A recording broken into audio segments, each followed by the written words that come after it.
విజయ్ ఏం చేస్తావు? మొన్న మోహన్ వాళ్ళ ఇంటికి వెళ్ళాం కదా, వాళ్ళ ఇల్లు వీడియో తీసాం కదా, సో అది ఎడిట్ చేస్తున్నాను. యూట్యూబ్లో పెడుతున్నావా? సరే, మోహన్ భట్ గారు నా ప్రియ మిత్రుడు ఇంట్లోకి మన వ్యూవర్స్ని పట్టుకెళ్లే ముందు మోహన్ భట్ గురించి నీకు కొన్ని విషయాలు చెప్పాలి కదా, మన ప్రేక్షకులు కూడా తెలియాలి కదా. లేదా ఏదో ఇల్లు గోడలు కుర్చీలు కాదు కదా, వాళ్ళందరూ కళాకారులు. సో మోహన్ భట్ కథ చెప్పనా? వినరా భారత వీర సోదరా భట్టు గారి కథను తందాన తన. మరి బుర్రకథ అంటే బాగుండదేమో. లేదు, యాక్చువల్గా మోహన్ భట్ నాకు 25 years అయింది, ప్రాణమిత్రుడు, best friend, among my best friends, good friends. అంటే మనం గొప్పవాళ్ళం, మంచివాళ్ళం, నువ్వే గొప్ప, నువ్వే రాజు, నువ్వే రేడు అనేవాళ్ళు చాలామంది ఉంటారు. మన దగ్గర కొంచెం ఏదైనా ఎక్స్పెక్ట్ చేసేవాళ్ళు, ఈవెన్ అదర్వైజ్. కానీ నువ్వు తప్పు, నువ్వు ఈ విధంగా చెయ్యి అనే విమర్శించే మిత్రులు తక్కువ మంది ఉంటారు. నా అభిప్రాయంలో వాళ్ళు చాలా వాల్యుబుల్. మోహన్ భట్ అన్నయ్య, నువ్వు ఎప్పుడు నువ్వు తిడుతుంటావు కదా, యు ఆర్ రాంగ్ అని. అన్నయ్య నువ్వు, నీ తర్వాత he ranks among that league who always tells me you are wrong here. ఏమాత్రం సంకోచించడు, బ్లంట్గా నువ్వు ఈ తప్పురా, ఇలా చేయకు, ఇలా చేయని. ఎన్నో hundreds of experiences, up and downs, 25 ఏళ్ళు కలిసి పనిచేసాం. ఈజ్ మోర్ ఆఫ్ ఏం చెప్పాలి, మానవ విలువలు ఎక్కువ, హ్యూమన్ రిలేషన్స్ ఎక్కువ. చిన్న ఎగ్జాంపుల్ ఏంటంటే 25 years అని పనిచేస్తున్నాం, we are in a large company. దాంట్లో ఒక చిన్న డివిజన్ని మా వాళ్ళు హైవ్ ఆఫ్ చేశారు. అంటే హైవ్ ఆఫ్ అంటే వేరే కంపెనీకి ఇచ్చారు. అది ఇవ్వడం ఒక 3-4 సంవత్సరాలు పట్టింది. ఆ చిన్న డివిజన్ని వేరు చేసి ఇంకో కంపెనీకి ఇవ్వడానికి 3-4 సంవత్సరాలు పట్టింది. సో ఆ డివిజన్లో ఉన్న ఎంప్లాయీస్, మోహన్ భట్ మేనేజరు, అతనితో ఉన్నవాళ్ళు 3-4 సంవత్సరాలు ఒక సందిగ్ధ అవస్థలో ఉన్నారు. అన్సర్టనిటీ, కెరీర్లు ఎవరికి ఏమవుతాయో, ఈ కంపెనీ, ఈ డివిజన్ని ఎవరికి అమ్ముతారో, కొనే కంపెనీ ఏంటో తెలియకుండా. ఒక్క వ్యక్తి కూడా ఆ డివిజన్లో ఈ కంపెనీ హైవ్ ఆఫ్ చేసి వేరే పెద్ద కంపెనీకి వెళ్ళింది ఈవెన్చువల్గా. కానీ ఆ 3-4 సంవత్సరాలు ఒక్క వ్యక్తి కూడా ఆ డివిజన్లో వదిలి వెళ్ళలేదు. అది మోహన్ భట్ మానవతా విలువలకి అదొక ఎగ్జాంపుల్. అంటే మోటివేట్ చేశారు మేనేజర్లు అంటారు కదా, ఒక్క వ్యక్తి కూడా వెళ్ళలేదు. ఎవరో ఒకరు రిటైర్ అయి ఉండొచ్చు, ఈ సందిగ్ధ అవస్థలో బాధపడుతూ ఎవరు వెళ్ళలేదు. అందరూ తనతోనే ఉన్నారు, ఇప్పటికీ తనతోనే ఉంటారు. ఇప్పుడు ఆ కంపెనీ వేరే జపనీస్ కంపెనీ వాళ్ళ దగ్గరికి వెళ్ళింది, అది పెద్దది అయింది. ఇప్పుడు ఇండియన్ ఆపరేషన్స్కి అతను ఎండి అయ్యాడు, ప్లస్ ఇంకొక ఫ్యాక్టరీ కూడా అతన్ని హెడ్ చేశారు. సో అలా ఊరికే అయిపోలేదు. దట్ ఈస్ ది క్యారెక్టర్ అన్నమాట.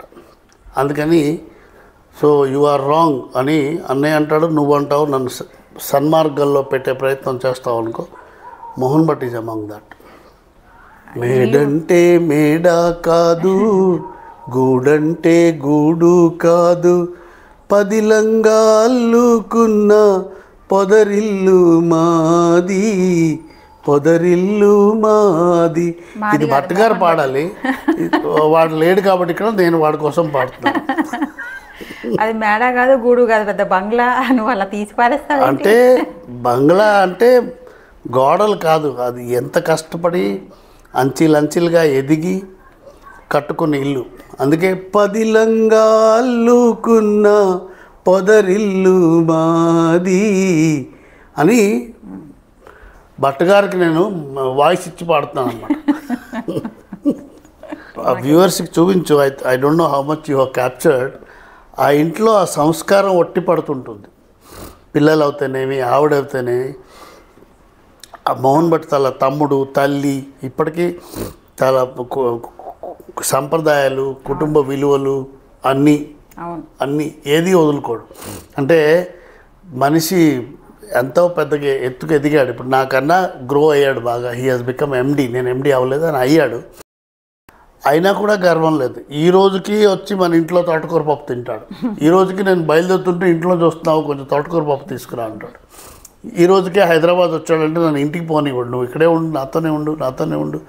బంజారా హిల్స్లో వెళ్ళి అదేంటిది సదర్న్ స్పైస్ అనే హోటల్లో వెళ్ళి అక్కడే తిందాం, ఇక్కడే ఉందాం. సో ఆ విలువలకి ఏమాత్రం ఎఫెక్ట్ అవ్వదు. స్థాయికిను విలువలకి సంబంధం లేకుండా. అందుకే ఈజ్ మై గుడ్ ఫ్రెండ్. చూపించు మోహన్ భట్ గారి ఇల్లు. అంటే ఇల్లు is not about walls, how he built that house. అంటే ఇల్లు కట్టడం అంటే అది he built a home, not house. డబ్బులు కాదు మనిషికి, విలువలు ఇంపార్టెంట్ అనే దానికి ఈయన ఒక ఎగ్జాంపుల్. ఇంతకన్నా పొగిడితే వాడు దగ్గుతాడు, ఎక్కువ కానీ. సరే మరి వీడియోలోకి వెళ్ళిపోతాను. వెళ్ళిపో.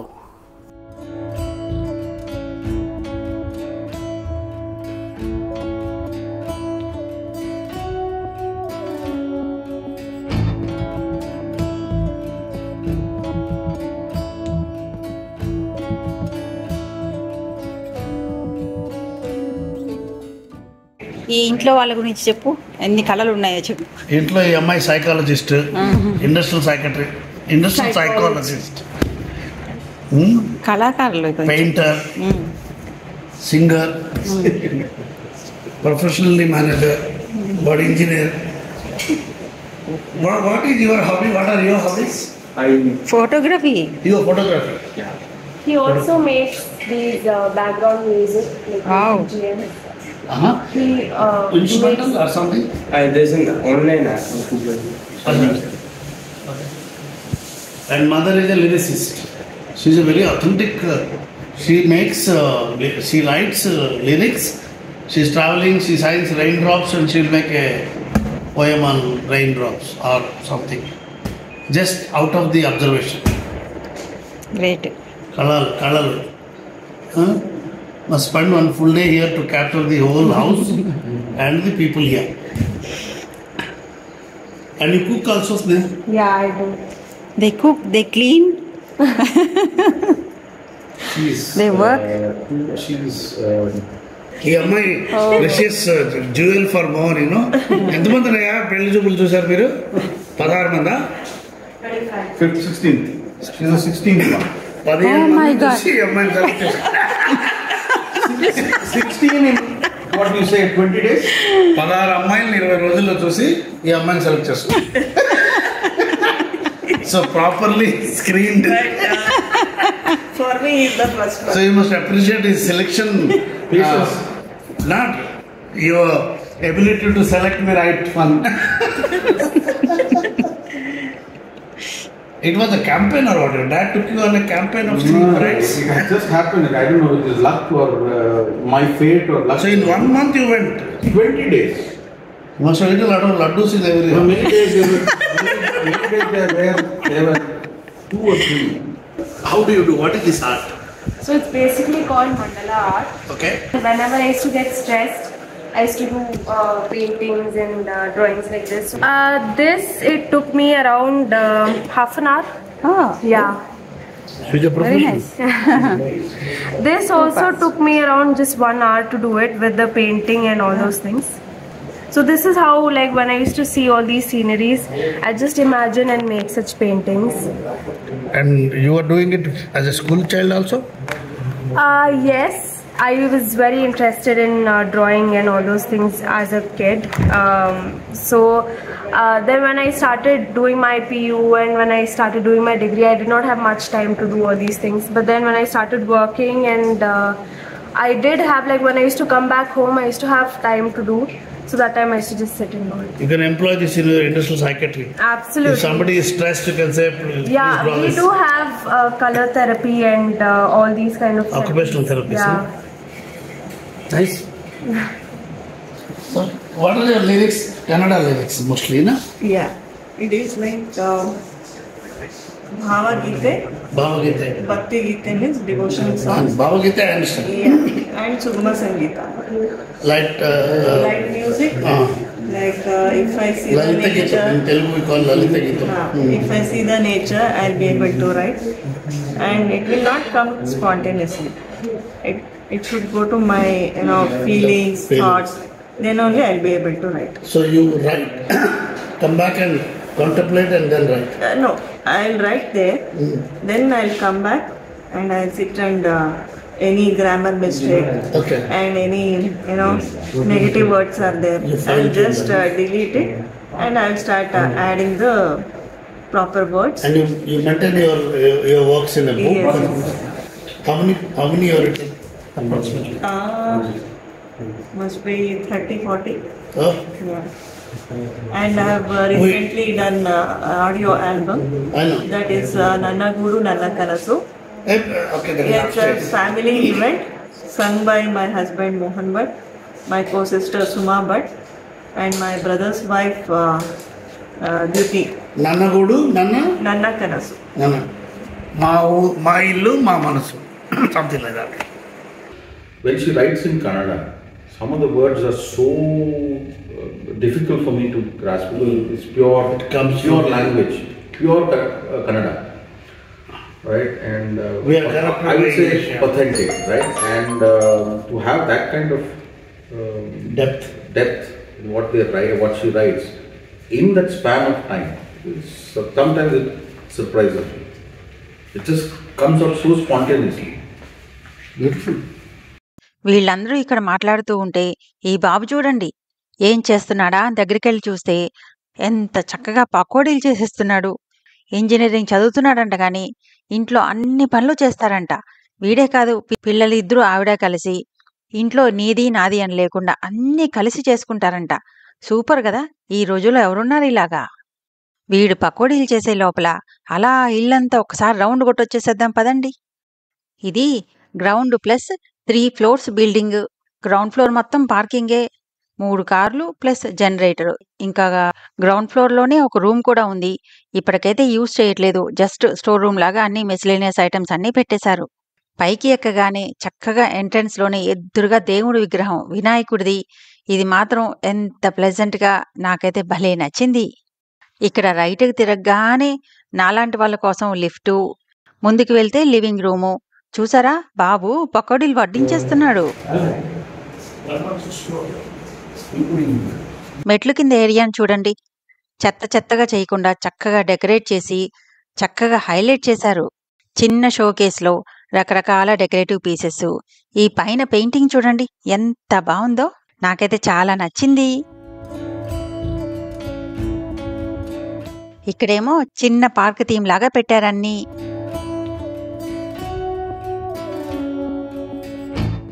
ఇది సెకండ్ ఫ్లోరు. సెకండ్ ఫ్లోర్లో 2 బెడ్రూమ్స్, ఒక చిన్న రూము. ఇది స్టడీ రూమ్ లాంటిదన్నమాట. ఇంకా లిరిక్స్ రాసుకున్నా, చదువుకున్నా, పెయింటింగ్స్ వేసుకున్నా ఇలాంటి యాక్టివిటీస్ అన్నీ ఇక్కడే చేసుకుంటారంట. యాక్టివిటీ రూమ్ అని చెప్పుకోవచ్చు. ఇక్కడ మోహన్ భట్ గారి అవార్డు చూసారా, వరల్డ్స్ బెస్ట్ బాస్ అంట. అయినా ఇలాంటివన్నీ రావడం గ్రేటే కదా, అన్నీ ప్రైజ్లే, ఇంటి నిండా ప్రైజుల్లానే ఉన్నాయి. ఆవిడ వీడియో ఆల్బమ్ చేశా అన్నారు కదా, దానికి సంబంధించిన అడ్వర్టైజ్మెంట్ అది. ఇందాక చూసిన యాక్టివిటీ రూమ్ పక్కనే బాబు రూము. బెడ్రూమ్స్ చూడండి స్పేషియస్గా ఎంత బాగున్నాయి కదా. అదిగో అక్కడెక్కడో అద్దంలో నేను. ఇక్కడ ఎదురుగా కొన్ని డెకరేటివ్ పీసెస్ ఉన్నాయి కదా, అవైతే చాలా యూనిక్. ఈ ఎగ్ చూసారా, ఎగ్ మీద అందమైన డిజైను. ఎగ్కి ఇటుపక్కన అటుపక్కన ఏదో పిచ్చి గీతల్లా ఉంది కదా, అది జపనీస్లో ఏదో రాసుందంట. అది అక్కడికి వెళ్ళినప్పుడు ఆయనకి ఎవరో గిఫ్ట్గా ఇచ్చారంట. ఇది అంతే, అక్కడదే. చైనా వెళ్ళినప్పుడు కొన్ని, జపాన్ వెళ్ళినప్పుడు కొన్ని అలా తెచ్చుకున్నారు. ప్రతిదానికి ఒక యూనిక్ స్టోరీయే ఉంది వెనక. ఇంకా అవన్నీ చెప్పుకుంటూ ఉంటే వీడియో చాలా లెందీ అయిపోతుంది కదా. ఈ శివుడి పెయింటింగ్ చూడండి ఎంత బాగుంది కదా. ఇదైతే అమెజాన్లోనే కొన్నారంట. ఎంత బాగుంది కదా. ఇది ఫ్యామిలీ అందరూ కలిసి కూర్చుని టీవీని ఎంజాయ్ చేసే ప్లేసు. ఈ పక్కనే ఆ అమ్మాయి రూము.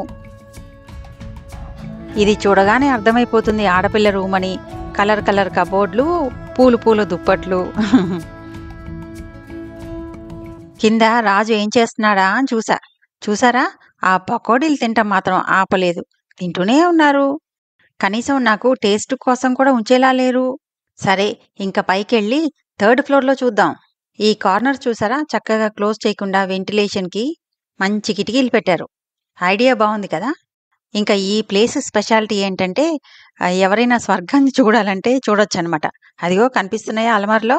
ఇంత స్టాక్ ఉంది కదా! ఆయన రోజూ చూస్తారేమో అనుకుంటారేమో. అబ్బే! ఆయనకసలు అలవాటే లేదు. ఇది జస్ట్ వచ్చిన వాళ్ళ కోసమే. వచ్చిన వాళ్ళకి ఇంట్రెస్ట్ ఉంటే మాత్రం స్వర్గానికి చూపిస్తారు. దానికి సరిపడా స్టాక్ అంతా పెట్టుకున్నారు. ఇదంతా టాయిలెట్స్, డ్రెస్సింగ్ ఏరియా. ఇంకిదేమో బెడ్‌రూము. ఈ మాస్టర్ బెడ్‌రూమ్‌లో అయితే సెపరేట్‌గా ఒక టీవీ కూడా పెట్టుకున్నారు. నాకిక్కడ బాగా నచ్చిందేంటంటే, మామూలుగా ఒక చిన్న బాల్కనీ ఉంటుంది కదా! కానీ వీళ్ళు చూడండి ఈ మాస్టర్ బెడ్‌రూమ్‌కి ఒక పెద్ద వరండానే పెట్టుకున్నారు. అండ్ చుట్టూ మొక్కలతో అసలు ఎంత బావుందో! చాలా ప్లెజెంట్‌గా అనిపిస్తుంది ఇక్కడ. ఇంకా ఇక్కడి నుంచి వ్యూ కూడా చాలా బావుంది. చుట్టుపక్కల పెద్ద బిల్డింగ్స్ ఏమీ లేవు. అందుకనే ఎటువైపు కూడా అబ్‌స్ట్రాక్షన్ లేక చాలా చక్కగా ఏదో ఆకాశంలో కూర్చున్నట్లుంది. మొక్కలు కూడా ఏదో పిచ్చి పిచ్చివి కాకుండా మంచి మొక్కలు. ఇదైతే బ్రహ్మకమలం. ఇంకా ఇక్కడ రోజ్‌మెరీ ఉంది. ఏదో డిఫరెంట్ పచ్చిమిరపకాయలున్నాయి. ఇంకా అలా రకరకాలనమాట. మంచి మంచి రేర్ మొక్కలు. అందులోనూ బెంగుళూరు క్లైమేట్ బావుంటుంది కదా! అందుకే చక్కగా పెరుగుతున్నాయిక్కడ. ఈ బాల్కనీలోనే ఒక సైడు ఇది ఉంది. ఈ ఐడియా అయితే నాకు చాలా నచ్చింది. ఇదంతా వాషింగ్ ఏరియా అనమాట. అంటే వాషింగ్ మెషీను, ఇంకా బట్టలు ఆరేయడం కూడా ఇక్కడే. ఎక్కడంటే అక్కడ బట్టలు వేలాడుతూ లేకుండా ఇలా సైడ్‌కుండటం చాలా బావుందనిపించింది ఐడియా. ఇప్పుడు మళ్ళీ ఫస్ట్ ఫ్లోర్‌కెళ్ళిపోతున్నాం. ఫస్ట్ ఫ్లోర్‌లో లిఫ్ట్ దిగ్గానే పక్కనే పూజ రూమ్ ఉంది. అంటే ఎంట్రన్స్‌కి ఇందాక ఎదురుగా వినాయకుడిది కనిపించింది గదా! దానికి లెఫ్ట్ సైడే పూజ రూము. ఇందాక మిస్ అయిపోయాను తీయడం. ఫస్ట్ ఫ్లోర్‌లోనే ఇంకొక బెడ్‌రూమ్ ఉంది. దానిలో మోహన్ భట్ గారి అమ్మగారుంటారు. ఆవిడ ఆ రోజుల్లోనే స్కూల్ ప్రిన్సిపల్‌గా పనిచేశారంట. ఇప్పటికి కూడా చిన్న చిన్న ఆర్టికల్స్ అవి రాస్తుంటారు. సో, ఆ ఆర్టికల్స్ రాయడంలో కొంచెం చిన్న చిన్న కరెక్షన్స్ చేయడంలో ఈ పిల్లలు హెల్ప్ చేస్తారంట. సో, అలాగా వాళ్ళ నానమ్మతో టైమ్ స్పెండ్ చేస్తారంట చక్కగా. Give it some name. Sweet potato. Sweet potato sandwich. Wow. తినకుండానే వావ్ అంటావు. వెళ్ళాలిగా నోట్లోకి. ఇప్పుడు చెప్పు. Wow. Sneha. చూసారుగా ఇలా పొట్ట నిండా మంచి ఫుడ్‌తో, మనసు నిండా మంచి కబుర్లతో ఒక ఈవినింగ్ సరదాగా స్పెండ్ చేసి మళ్ళీ హోటల్‌కొచ్చేసాం. వీడియో ఎలా ఉందో కామెంట్ చేయడం మర్చిపోవద్దే. మళ్ళీ ఇంకో మంచి వీడియోతో కలుసుకుందాం.